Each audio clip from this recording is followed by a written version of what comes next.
Salam değerli vətənlərim, hər birinizi salamlayıram. Balaca hazırsız çıxdı. Salam değerli vətənlərim, hər birinizi salamlayıram. Tanrı sizi bərxudar və bəxtiyar eyləsin. Əsas 3 mövzuya toxunacağam desəm azdır. 4 mövzuya toxunacağam. Birinci mövzumuz, deputatın arvadını qaçırtdılar. Deputatın arvadı qoşuldu qaçdı. Birinci mövzumuz. İkinci mövzumuz, değerli həmvətənlərim, İlham Əliyevin xalqa xəyanəti. Xəyanəti, növbəti bir xəyanəti aşkar olunubdur İlham Əliyevin.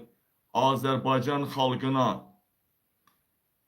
3 manat 40 qəpiyə satılan sigaret Suriyaya 26 qəpiyə satıldığı ortaya çıxdı. Özdə nə qədər? Birazdan deyəcəm. Tonlarla. Öz xalqına 3 manat 40 qəpiyə satdığı sigaret Suriyaya 26 qəpiyə satılır. Birazdan deyəcəm, kimə satılasıdır? Kürdlərə. Kürdlər kimin nəslidir? Ermənilər, Kürdlər Suriyada kimin nəslidir? İlham Əliyevin. Sonra İlham Əliyevin dəmir əl, dəmir yumruq məsələsinin, bunlar bilirsiniz kimə borcludur, değerli həmvətənlərim. Bu barədə danışacağım. Dəmir yumruq məsələsi hardan gəlir? Süleyman Demirel. Demirel kim olubdu? Şamiyanın en sevdiği bacısının oğlu olubdu. Heydər Əliyev də o biri bacısının oğlu olubdu. Yəni xala uşağı olubdu. Süleyman Demirel'dən Heydər Əliyev xala uşağı olubdu. Süleyman Demirel gəlməsə çabaları ilə də Heydər Əliyev gələnməyəcəkdi.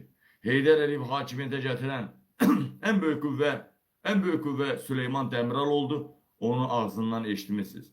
Ona görə dəmir yumruq, dəmir əl, onu ora-bura görürlər heykəl kimi. Onunla da danışacağıq. Deyələmədən çox vaxtımız yoxdur. Vaxtımız elə də sadəcə əsas xəbərlərimi verib efiri kapatacağım. Ona görə xahişəm bəyənin. Birinci mövzu elə deputatın mövzusuna keçək. Birinci elə deputatdan danışaq dəyərli həmvətənim. Çünki bu deputat artıq bildiyimiz qədərindən bunun arvadını qaçırıblar. Gəlin sizə çatdıracağım onu dostlar, qardaşlar. Getdik. Dəyərli həmvətənlərim, dəyərli soydaşlarım, söhbət kimdən gedir? Milli Məclisin deputatı Qaya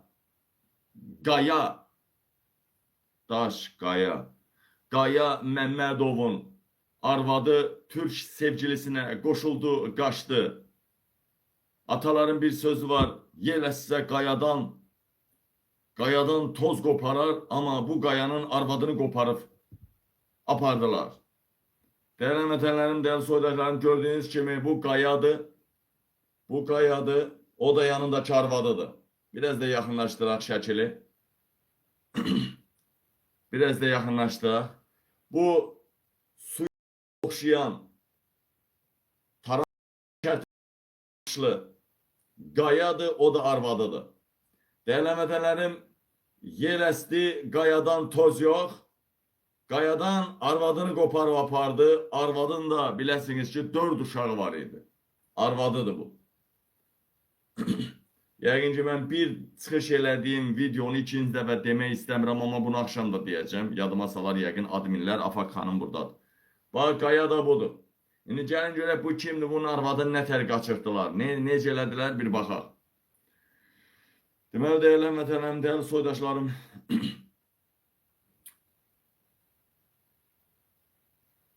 bu adam şəxsən qohumlarından mənə məlumat ötürülüb.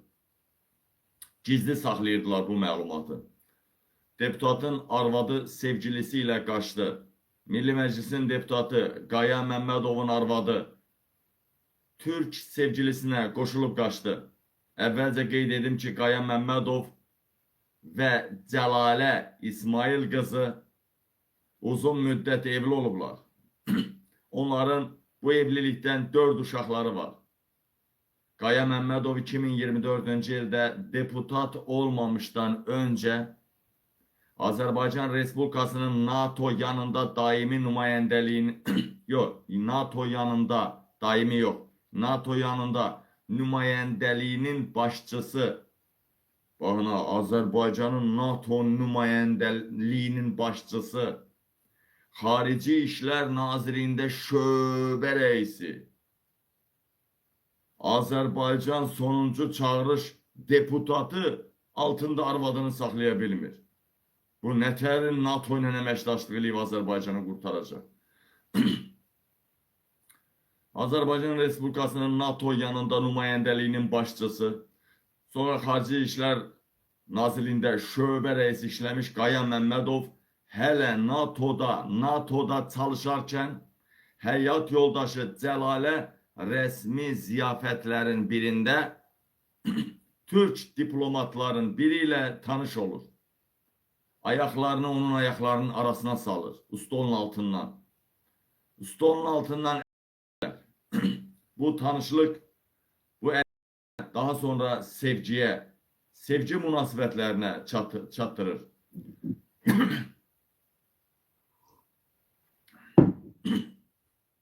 Bir müddət sonra Cəlalə uşaqlarına və ərinə və 4 uşağına xəbər eləmədən sevgilisinə, türk sevgilisinə qoşulub qaçır. Hətta bundan güclü NATO ilə əməkdaşlığı, iç-içə girməyi nətər təmin eləyə bilərlər? Fotolardan da tanış ola bilərsiniz. Qaya Məmmədovun yanında dayanan arvadıdır, hansı ki göstərdim sizə. Qaya Məmmədovun yanında dayanan arvadıdır.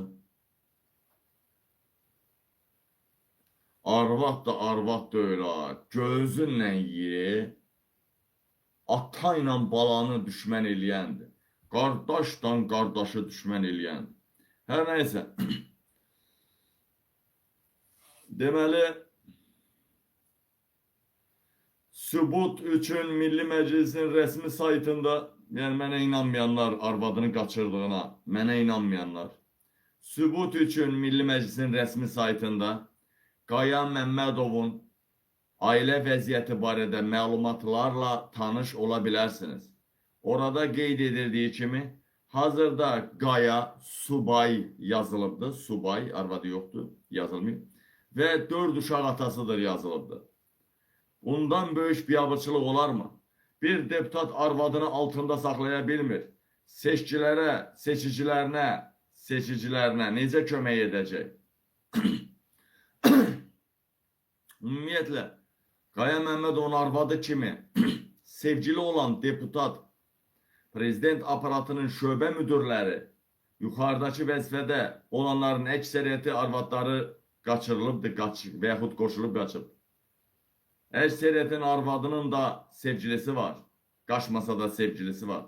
Hamısı bunlar barədə, hamısı barədə zaman-zaman mənə məlumatlar gələcək, mən də sizə çatdıracağam. Yadınızdadırsa, Baş Prokuror Kamran Əliyevin də arvadı Afrikalılara qoşuldu, qaçdı bu arada. Qaya Məmmədov budur. Harada gedirsə arvadını yanında aparır. Əbə hara gedənsən prezidentsən Məmmədov. Sən prezidentsən, mən hara getsən arvadını da yanında aparırsan. Hara gedir arvadı yanındadır, bax, ala. Bax, hara gedir arvadı yanındadır, ala. Ala, hara gedir arvadı yanındadır. Oğlu sən prezidentsən mən, ha? Sifətə bax, oxşur bax. Oxşur bax, belə sifətdə qoya bilər. Buna bax, birbaşa gəzən o, hani o dananın zadın yumuşaq yerlərində ya piş-piş elədiyi yerin qırağında gənələr olur, yumuşaq yerdən xortumuna yapışır. Ya erkək danaların zadın, eşeğin, dananın yumuşaq yerində. O belə, birinci yapışanda baxsan balacadır, sonra get-gedə şişir belə yekə olur ha. Sonra onu çəkəndə o xortumlu zadı çıxır belə. Toşun onu oxşuyur bax. Tojla oxşuyur bax. İtin oxşuyur o. Hə, buna siz Allah bana, siz Allah bana. Bunun sifətinə baxın. Bunun licinə baxın. Suruna baxın, aya, buna baxın, aya. Bu Allah saxlaya bilər. Atalar da deyir, yel qayadan, uzaq başı yel toz apara bilər. Qayanın tozunu apara bilər. Nə qayanın tozunu apara bilər? Ha, bax, arvadını apardılar. 4 dənə uşaq qaldı orada. Deyələ ailəsinin rifahını, təhlükəsizliyini, ailəsinin necə deyim, əxlaqını təmin eləməyən məmurlar bu gün Azərbaycanın hamısı başındadır. İndi isə başqa məlumatı verim sizə.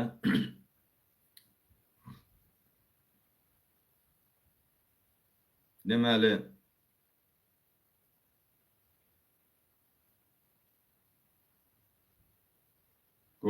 qardaşlar, dostlar, bircə dəqiqə. Deməli, qardaşlar, keçək indi xəbərlərimizi yenə də sizə çatdırım. Yenə Xalq Cəbhəsinin 20 yanvar ziyarətinə imkan vermirlər. Xalq Cəbhəsinin sədri Əli Kərimli həbsdədir. Rusiya İlham Əliyevi devirə bilsə, hansı ki, bu yazın sonuna qədər. Uzun sözün qısası, yəni belə deyək də, yazın sonuna, yəni may ayına qədər, iyun ayına qədər, Avropa, Amerika İlham Əliyevi devirə bilməsə, yəni xalqı ayağa qaldıraraq, xalq üsyanı ilə, nə bilim nə ilə devirə bilməsə, may, iyun ayı və ya ondan sonra Rusiya və İran məsələyə qoşulacaq. Xalq ayaqlanması və İlham Əliyevin devrilməsi. Artıq İsrail bəyəkləri bu gün də mediası qabağıma çıxdı. Azərbaycanda üsyan olacağı İsrail mediasında da ortaya çıxdı. Çox güman ki, Avropa devirsə İlham Əliyevi qərb, çox güman ki, prezident qabil olacaq. Əgər Rusiya devirə bilsə, ya İran devirə bilsə, Əli Kərimli olacaq. Çox güman ki, bütün hallarda xalq üsyanından, inqilabdan olacaq. İlham Əliyev qaçsa da ətrafı Qəddafinin gününə düşəcək. Çalışın İlhamı da o günə qoyun. Baxın Xalq Cəbhəsinə.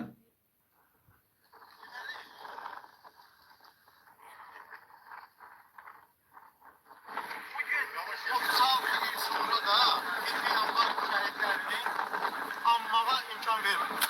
Xalq Cəbhəsinə qarşı repressiyanın bir o həddini hamı görür. 20 yanvar günü partiyanın sədri həbs olunur, Əli Kərimli. Partiyanın fəalları həbsdədir. Ondan çox fəal həbsdədir. İdarə heyətinin yarısı mühacirətdədir. Xalq Cəbhəsi partiyasına qarşı bu repressiyalar cəmiyyətin gözü qarşısındadır. 20 yanvar şəhidlərinə belə hörmətlə yanaşılır bugün. Hər il metrolar pulsuz olurdu, bu il metro pulludur. İnsanlar bura gəlməsini istəmirlər, ağır sosial vəziyyətdən də istifadə edirlər ki, insanlar 20 yanvar şəhidlərini ziyarət eləməsinlər. Baxın, hər il metrolar pulsuz olurdu, avtobuslar pulsuz olurdu 20 yanvar tərəfə gələnlər. Amma bu il pullu oldu, pullu. Niyə? 20 yanvar söhbətini bağlamaq istəyirlər. Hamı bilir ki, 20 yanvarı Heydər Əliyev törədibdir. Hamı bilir.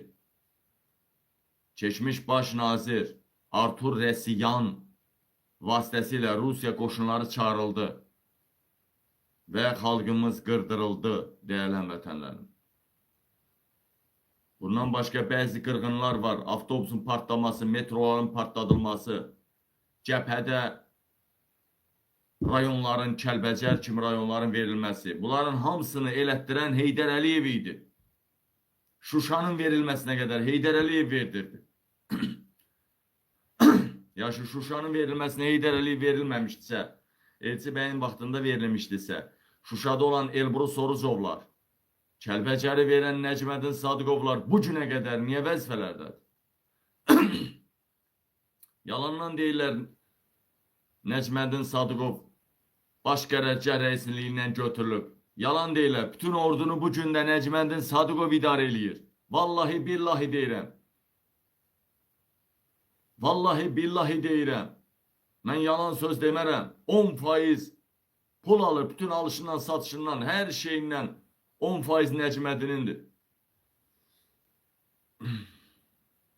Ona görə gördüğünüz Xocalı soykırımının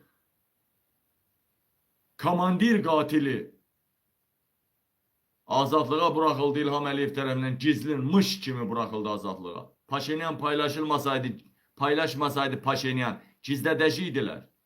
Gizlətməyə çalışacaqdılar. Əlbəttə hamı Değerli vətənlər, İlham Əliyevin 20 yanvara saygısı olsaydı, İlham Əliyevin 20 yanvara hörməti olsaydı, arvadı da gələrdi 20 yanvara, oğlu da gələrdi. Bugün arvadınla, oğlunla İsveçrədə, Davos'da görməzdi. Yəni xalqa mesaj vermək istəyirlər, siz deyirsiniz belə, hələ mən oğlumu gətirmək istəyirəm. Ramzan Kadyrov kimi. Türkmenistan Qurbanqulu nə bilim Türkmenbaşı kimi. Onun oğlu kimi oğlumu da gətirmək istəyən bax biznes. Başında baxın. biz Azərbaycanda yeganə siyasi qüvvəyik ki, 20 yanvar şəhidlərinin mənəvi siyasi varisləri, onların canlarını fəda elədikləri dəyərlər uğrunda mübarizə aparırıq və biz də qanımızın son damlasına qədər bu dəyərlər uğrunda mübarizə aparacağıq. Son nəfərimizə qədər mübarizə aparacağıq. Heç kim bizi bu mübarizədən çəkindirə bilməz.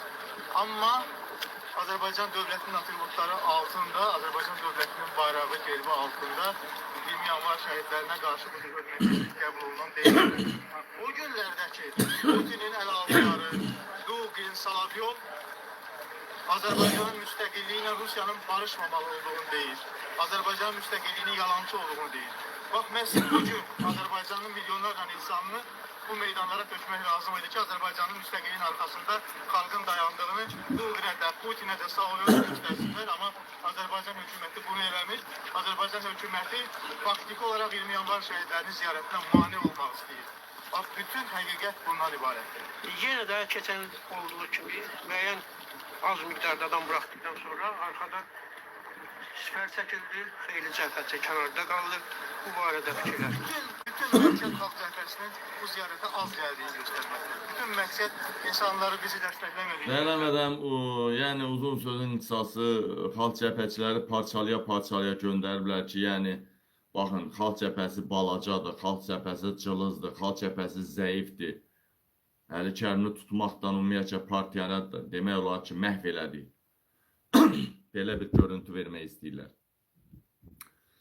Deməli, efirimizin birinci hissəsi deputatın qaçırılması idi əsas məsələ. İkinci hissəsi nə idi? Heydər Əliyevin erməni qanı daşıması, 20 yanvarı Heydər Əliyevin törətməsi və Heydər Əliyevin ətrafının necə ermənipərəst, necə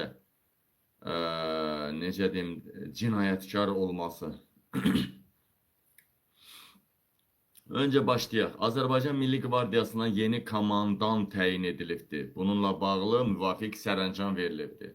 Sərəncama əsasən polkovnik Ramin Babayev Milli Qvardiyanın komandanı kimi təsdiqlənib. Milli Qvardiya Prezident Təhlükəsizlik Xidmətinə tabedir.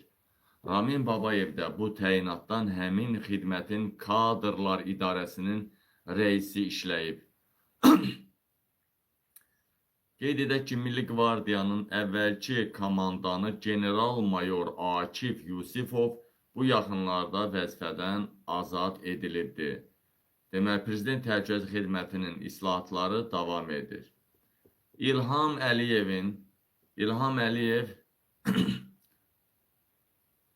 Əliyev, Heydər Əliyevin xalası oğlu, Şamiyanın satanikdən başqa qızı var, o qızın oğlu, tamamilə erməni olan Süleyman Dəmirəlin adını əbədiləşdirmək üçün dəmir yumruq, dəmir əl heykəlləri Qarabağa yerləşdirilir. Bunlar öyrəniblər ki, özlərinin və doğmalarının adlarını yaşatmaq üçün öldürürlər. Məsələn, Heydər Əliyevin 2 fevral Gənclər Günü elan etdi. Niyə 2 fevral Gənclər Günü elan edilib? Niyə?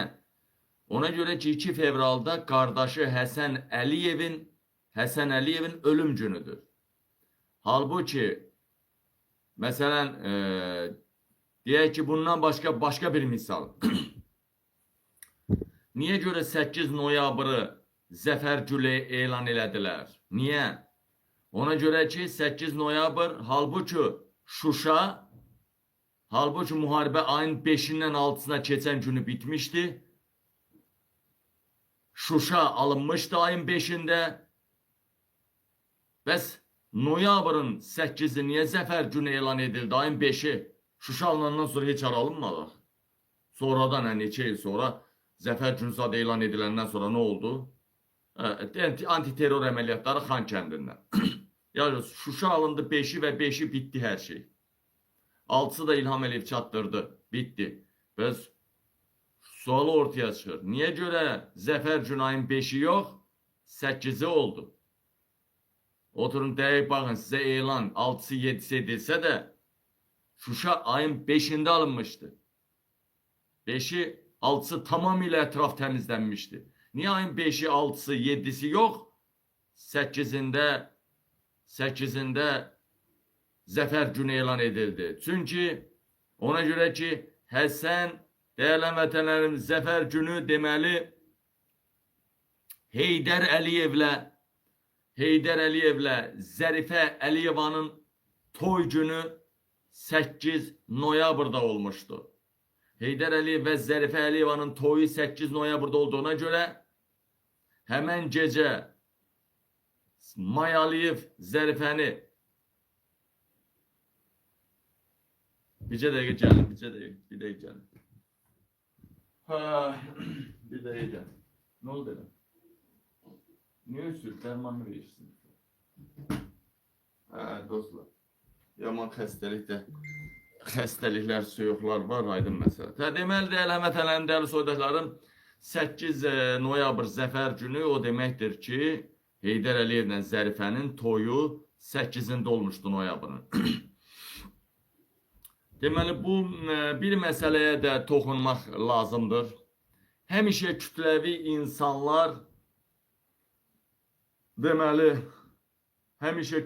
insanlar yığıldığı gün İlham Əliyev ölkədən qaçır. Hətta Qarabağ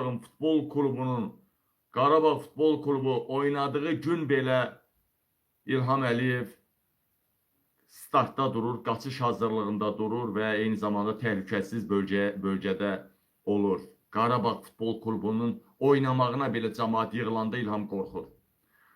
Çünki bir həmlə lazımdır ki, kütləni idarə edəsən və bu hökuməti devirəsən.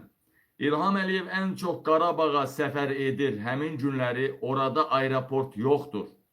Üzr istəyirəm, çoxdur. Qarabağda aeroport çoxdur və asan yolla qaça bilsin deyə ora gedir. O aeroportdan İlham Əliyev Qarabağda olanda aeroportların hər birində hazır təyyarələr gözləyir. İsrail məlumat verib ki, İlham Əliyevə ona çevriliş olacaq. Ona görə də ölkədən tez-tez qaçır. Adca bir şübhəli məqam olan kimi İlham Əliyev ölkədən qaçır, Türkiyəyə yerləşir. Ona görə də ölkədən tez-tez qaçdığına görə də orada 1 milyard manata 500 milyon dollar civarında pula o malikənanı aldı. Çünki o qalan hissə də Erdoğan'ın idi. Təhlükəsiz qorunan yerdir deyə aldı oranı İlham Əliyev. Övladları da hərəsi bir yerdə. İlham torpaq almayıb və müharibə də etməyəcəkdi. Gördü ki, cəmaat ayağa qalxacaq və Putinin Zəngəzur maraqları var, Paşinyana qəzəbi var və əlbəttə ki, belə bir əməliyyat Putin əmri ilə başladı.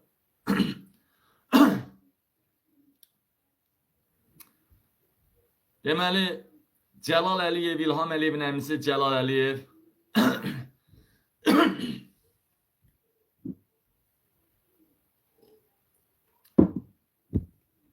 İlham Əliyevin əmisi Cəlal Əliyev uşağı olmurdu. O erməni ilə evli idi. O qızı Cəlal o qızı uşaq evindən götürübdü. Anasının adını qoymuşdu İzzət. Amma əslində Cəlalın anası İzzət adı deyildi, Satanik idi. Cəlal Əliyevin, Heydər Əliyevin anasının adı, əsl adı Satanikdir. Sadəcə Əli Rızaya gələndən sonra adını dəyişdilər, İzzət qoydular. Şamiyanın bacısı Satanik. Amma Avropada hər yerdə İzzət yox, Mikaella çağırırdılar. Mikaella kimi tanıyırdılar. Bir də bol marketlərin hamısı İzzətindir. İlham Əliyev öz əmisi qızı, yəni İzzətlə də cinsi əlaqədə olubdu gənc yaşlarında. Fikir verirsin, öz əmisi qızından da, öz baldızın qızın. Cəlal Əliyev Almaniyada Cəlal Əliyevin bankları və bir çox daşınmaz əmlakları var.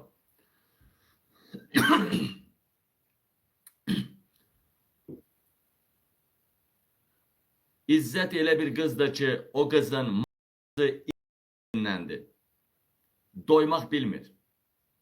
Bir gündə 8-10 kişi ilə görüşür. Elə olub ki, 8-10 kişi ilə görüşübdür, qrup giribdir. Əri, İzzətin əri, yəni Milli Məclisdə işləyir, amma əri ilə münasibətləri yoxdur. Uşaqlar da özləri bilmir ki, uşaqlar kimdəndir. Cəlal Əliyevin arvadı erməni idi. Adı da Eleanora'dır. Eleanora idi.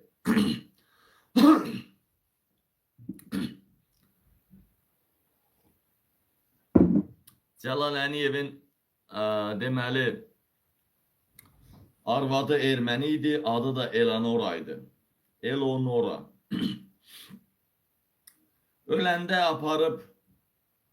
aparıb anası ilə yan-yana bastırıbdı. Əgər anası Azərbaycanlı idisə, niyə ermənini anasının yanına bastırdı?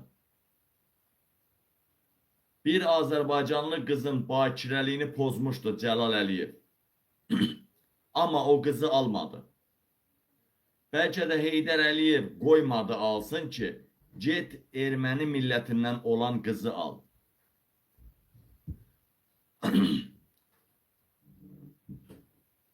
O qız bir daha ailə qurmadı. Həmən o Cəlal Əliyev tərəfindən bakirəliyi pozulan qız bir daha evlənmədi. Bəlkə də Cəlal Əliyev onu qorxudub ki, evlənərsənsə öldürərik səni, nə bilim. Bəlkə də xeyli zaman Cəlal Əliyev yenə onunla münasibətdə oldu. Nəysə, Heydər Əliyevin bacısı Şəfiqə baxdı o qıza, Heydərin bacısı. Yardımlar elədi. Cəlal özü çox adam olubdu. Agil qardaşı da çox adam olubdu. Güya Heydər yaxşı mı adam? Hər ikisi acından biri olubdu. Amma birdən-birə milyoner oldular, milyarder oldular. Heydər Əliyev maraqlanıb ki, mərkəzi univermağın yiyəsi kimdir? Dedilər ki, Ağsulu Ərəstundur. Qayıdıb deyib ki, bu işi belə buraxmaq olmaz. Cəlalı göndərib onun yanına ki, get mənim adımdan ona şərik ol. Ərəstun da Ərəstunu sonra Cəlal deputat elədi. Deputat elədi və Ərəstunun sərvətinə qondu Cəlal. Adil Əliyev qardaşı onu da göndərdi Tibb Universitetinin rektoru Əhlimana şərik. Hətta Əhliman ona orada kabinetdə ayırmışdı. Ona dərs saatları da vermişdi ki, güya orada dərs deyir. Güya ki, ona ayrıca bir otaq ayırmışdılar ki, güya Agil Əliyev Heydərin o bir qardaşı orada dərs deyir. maaş yazılırdı ona havayı. Kabinetinde divan da koymuştular. Bütün Tibb Üniversitesi'nin genç güzel kızlarını Agil Əliyev, Heydərin qardaşı məşğuluydu. Bütün orada kızların bakirəliyini hamısını zordan bakirəliyini pozurdu. Vallahi mən yalan demirəm. Yəni material gəlib. Sonra Azərbaycan ABU rektoru, Beynəlxalq Üniversitetin rektoru Elşad Abdullayevə də Agil Əliyev krişalıq elədi. Orqan alveri edən Elşad Agil Əliyev öləndən sonra Azərbaycandan qaçdı. Yoxa çıxan, itkin düşən adamların hamısının Adil Əliyevin gizli klinikalarında orqanları çıxarılırdı və satılırdı. Elşad Abdullayev Agil Əliyevə hər ay 300.000 dollar pul verirdi. Ona ağsaqqalım deyirdi. Heydər Əliyevin bütün Heydərə vurulan qan, Heydərin və Heydərin dostlarının dəyişən orqanları hamısı, baxın dəyərli vətənlərim, Tibb Üniversitetində Əhlimanın yanında həll edilirdi. Bunların zararı olur, nə olur? Fikir verin, dəyərli vətən, bir dispanser yaradılar, bu Vahabini də gətirib qoyurlar başına. Bu ter Vahabini, baxın. Bu ter olar hamısı. Sonra Daha təbii vəziyyətdir. müəllim dedi ki, tədbirlərimiz olacaq, sevə-sevə iştirak edərik, cəmiyyətimizin bu bəralarına Bu ter Vahabi. maddi və lazım xidmət edək inşallah. Dostum, benim əlimdən də sağ olsun, qəbul edək. Bu adam natural. Bu adam ter. Başka videolarda gösterebilirim. Bak gelip, arkadaşlar Vahabidir. Bir tane Sünni liderler, bir tane Şiye liderler. Gelip institutlara girip bir. Orada leksiya okuyabilir mi? Orada nece derler? Cemaati ele alabilir mi? Buna bakın instituttu Bir bak. dövlət başına qarşı çıxmaq olmaz, haramdır. Mitinglər haramdır. Çünki mitinglər əvvəl Bunlar kavga sakladılar. Vahabi olun, pul verecekler size. Vahabi olun. Böylece pul karşılığında halkın dinini değiştiler. Dinini değiştiler pul karşılığında halkın. Değerli həmvətənlər. Değerli soyda. Buna bakın. Gör dalınla ne maşın gelir. Yani ben de Berk xahiş edirəm uzaqlayın. Gör bu tərəfi yazın. Bu kaçlı yola gedirik. Gör ha, ambusman aparatının rəhbərlərinə necə öpüşür, necə görüşür. Baxın. Baxın ha. Güya narkomanları müalicə eləyən mərkəzə də rəhbər qoyublar. Ha bu maşına bax, may baktı, may bak, baxın. Terapiye görüp necə təsir edir. Sağ ol. Çok sağ ol. Cümlə sizlərdən. inşallah olur. Ha, Vahabi Maybak'ta gəzir. Vahabi Maybak'ta gəzir.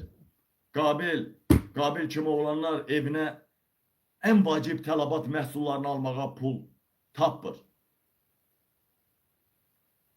Baxın ha. Qabil kimi xalqın evlatları pul tapır ən vacib məhsulları almağa evə. Amma baxın, Vahabi Maybak'ta gəzir. Mən deyəndə ki, Azərbaycan dövlətidir.